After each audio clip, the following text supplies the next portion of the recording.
Shared Prosperity 2030 to replace debt-driven mega-project economic model.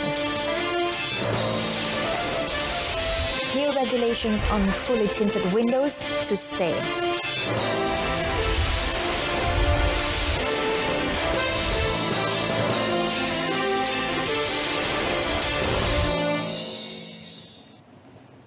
You're watching News on 2 with me, Renee Fong. Good afternoon. Prime Minister Tun Dr. Mahathir Mohamad has reiterated Putrajaya's economic model of shared prosperity for the nation, which aims to build Malaysia into a sustainable developing country with equitable growth at all levels by 2030.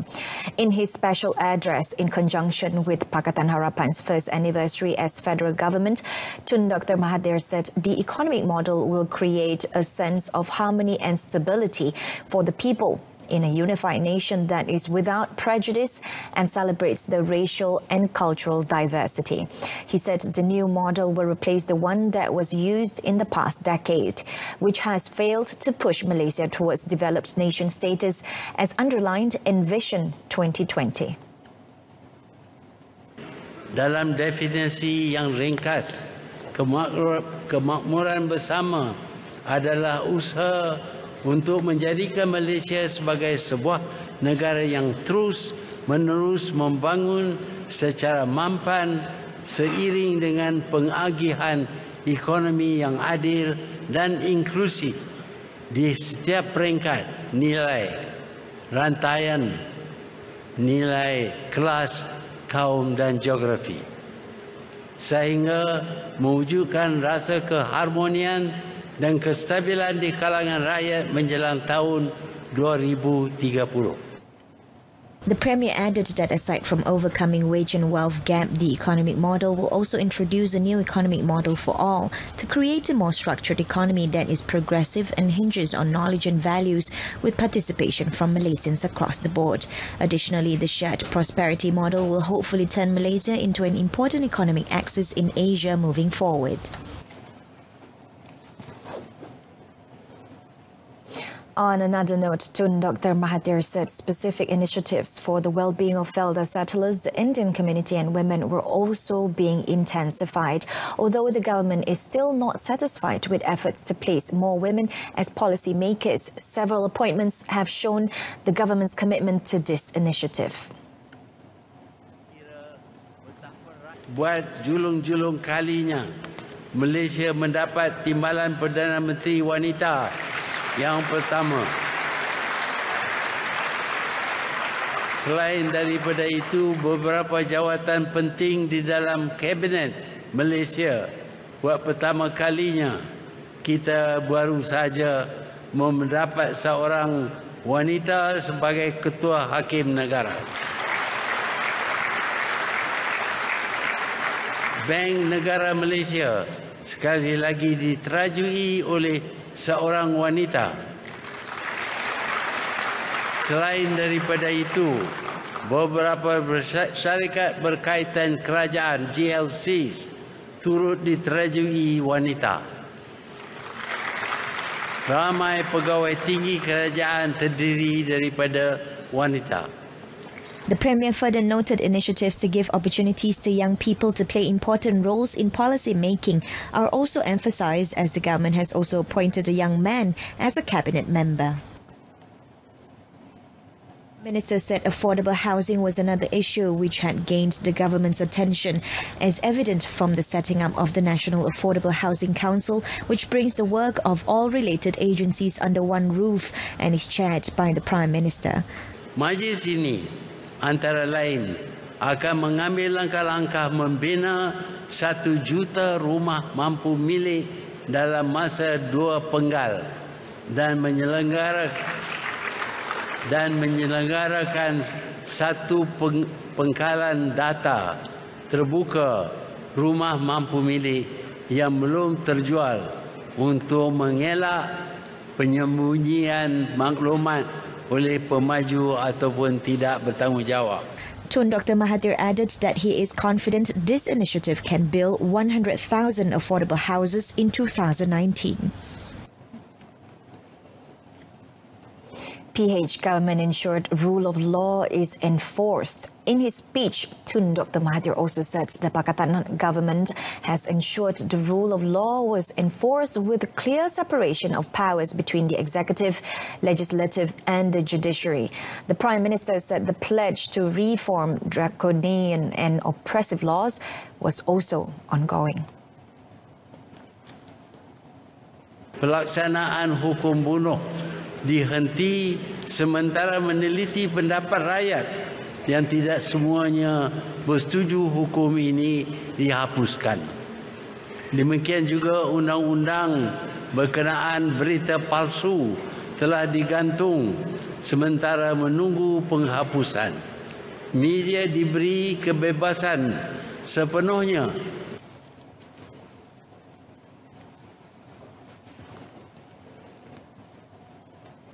Education Minister Dr. Mazli Malik highlighted the fact that strong support of civil servants for the Pakatan Harapan government had strengthened it to make Malaysia prosperous. In a statement issued yesterday, Dr. Mazli said he was grateful to civil servants for the commitment given to the 7 thrusts of the Education Ministry as well as to make the education reform a success. He also said that as a coalition that forms the government for the first time, there were several obstacles which had to be overcome. But with the strong support of civil servants, the government is growing stronger in its efforts to prosper Malaysia. The Education Minister further noted that his ministry considers civil servants the core of the national education reformation, and with a high-quality civil service, Malaysia will hopefully continue to develop. Democratic Action Party DAP advisor Lim Kit Siang says Pakatan Harapan PH should be given time to build a better Malaysia more effectively after being in power for a year. He said a new spirit should be injected to the PH administration as they continue to fulfill their manifesto. Lim said that PH victory via DAP candidate in Sandakan would bring a wind of change after the defeat suffered in 3 previous by-elections, namely the Cameron Highlands and Rantau parliamentary seats and the Semenya state seat. He said a victory in Sandakan will give a message to the country and the world that the PH government is given a boost by the rakyat to govern the country. Kita harap bahawa tahun kedua lebih baik daripada tahun pertama. Mengenai pencapaian di beberapa apa yang kita boleh janji kepada rakyat ialah kita committed kepada tujuan-tujuan dalam manifesto Pakatan Harapan, tetapi kita perlu masa untuk melaksanakan. The DAP advisor said this in a media briefing in Sandakan, Sabah. He also expressed his confidence that the PH administration will be much better in the second year.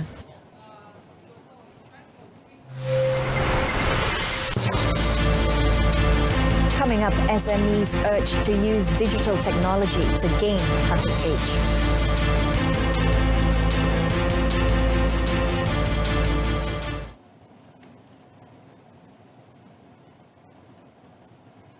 Welcome back.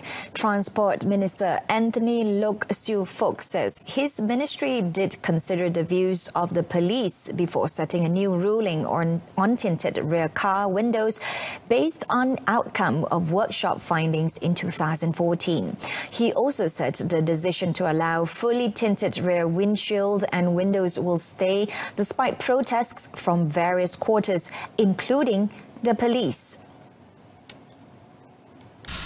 Jadi saya nak katakan memang kita menghormati pandangan daripada pihak polis. Kita amat menghormati, sentiasa menghormati apa yang dikatakan oleh pihak polis. Memang dari segi isu-isu keselamatan, kita tidak mempersoalkan pandangan daripada polis. Mereka adalah pakar, mereka adalah otoriti dalam bidang risikan, dalam bidang keselamatan. Tetapi saya yakin apa yang kita telah tetapkan pada hari ini mengambil kira pandangan daripada semua pihak, termasuk daripada pihak polis sendiri.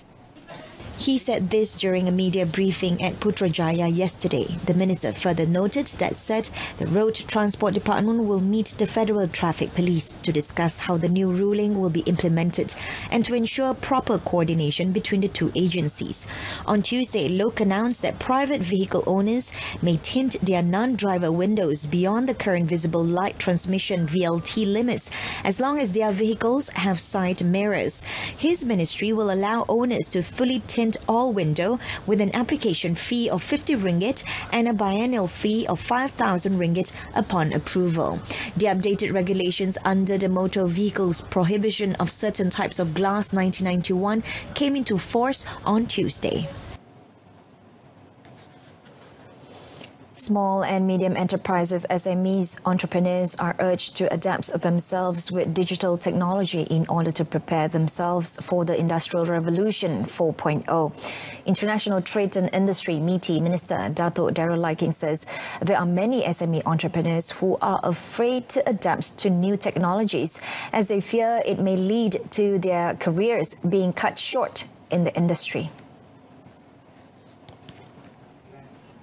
Dato' Liking said the heart of Industry 4.0 is a set of rapidly evolving and converging technologies that can help transform the way people live and ultimately how businesses work to improve their overall competitiveness. I still believe that retraining as well as adapting ourselves and pushing ourselves to that limit will always require human capacity, human intervention, human touch. The minister said this after the launch of Oracle Malaysia Cloud Solution Hub at the federal capital. He added that the Cloud Solution Hub will further boost Malaysia's position as a premier digital hub in Southeast Asia. Dato' Liking further noted that Oracle's Cloud Solution Hub will provide close to 150 new highly specialized regional positions for Malaysia, including highly trained cloud consultants. The Royal Commission of Inquiry (RCI) into the discovery of temporary transit camps and graves in Wang Kelian Perlis entered its 8th day yesterday, with the 23rd witness taking the stand. Media editor Farah Nas Abdul Karim said the Enforcement Agency Integrity Commission (EAIC) had decided not to investigate the alleged police misconduct in the discovery of human trafficking camps and graves in Perlis after a closed-door meeting with the top management of the police force. Farah Nas was senior news editor when she was involved in the news coverage of the discovery of the graves and temporary transit camps in Wang Kelian in 2015. She also said the EAIC had supposedly secured CCTV footage of a top police officer whom she did not name receiving money from a suspected human trafficker.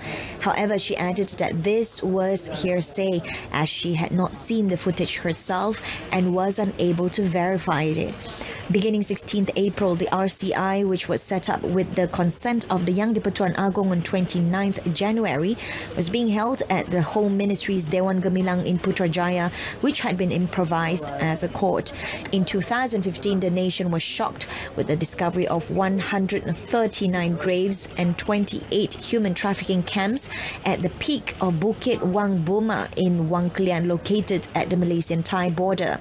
Among others, the RCI will review all documents and evidence relating to the discovery of the temporary transit camps and graves in Wang Kelian. An automatic teller machine ATM at Wisma Unicap in Bangi, Selangor was subjected to 2 explosions believed to be by 2 masked men in an attempted robbery yesterday. Kajang Police Chief ACP Ahmad Zafir Muhammad Yusof said police were alerted on the incident at 8 p.m. He also said that preliminary investigation found the suspects believed to be 2 men who came in a car, tried to blow up an ATM with an explosive. Police are in the process of identifying the explosive used. The Kajang Police Chief, however, said the suspects failed to make off with the ATM after setting off the explosive twice on the machine at 7:53 p.m. p.m. He further noted that police were scrutinizing the closed-circuit camera recordings in the area and had roped in the bomb disposal units to find clues as to the identities of the suspects. Thanks for watching and have a pleasant afternoon.